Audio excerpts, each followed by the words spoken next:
So you found the perfect truck for yourself online, it fits within your budget, and all you have left to do is take it for a test drive. They're meant to make sure you know exactly what you're getting yourself into before you buy the vehicle. I'm going to give you 10 tips on what to look for when you're taking a vehicle for a test drive, both used and even new too. Alright, so my number one tip is before you even get inside of the vehicle, step foot inside of it, do a mental walk around of the vehicle to make sure there's no blemishes. Anything from a paint scratch to a stone chip in the windshield, something missing on your door handle. Check underneath the vehicle, make sure nothing's leaking.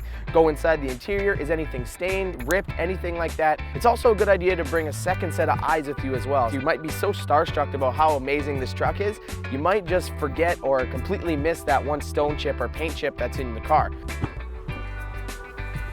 You might be ready to rock and roll, but take a second to look at the radio. Make sure that if there's a navigation system that it works, make sure that the FM and AM radio stations go to your favorite station, and that your Bluetooth actually connects and that it works and that it sounds good. Okay, I think that works. All right, no dings and dents. The radio and the Bluetooth seem to work, so let's get going. Alright, so you're going to want to take the vehicle on a route that does a lot of different things. First thing that I'm going to do and what you should do is go on a stretch of highway and test out how it does when you're accelerating really fast. Make sure everything sounds good when you're accelerating. Woo! Ah, love doing that.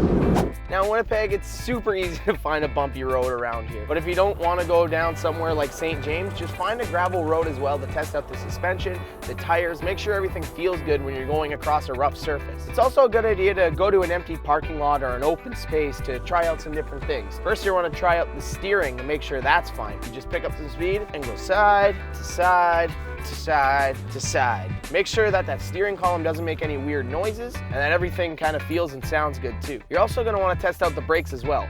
For that, just grab some speed and hammer the brakes.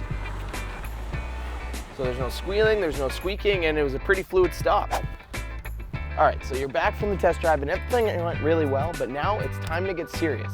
Ask them if there's any sort of work that was done to the vehicle beforehand, anything from fixing a stone chip to any mechanical issues that may have happened on a used vehicle. Also, be clear and upfront with what you want. If you want that windshield replaced before you buy it, get it in writing and make sure that it's in that deal before you end up buying it. And lastly, just ask them if you can take it home overnight. There are some outlying factors that you just can't answer at the dealership, like if a car seat will fit in it, a dog crate, if the vehicle will fit in your driveway. So it's not a bad idea to just ask them if you can bring it home overnight.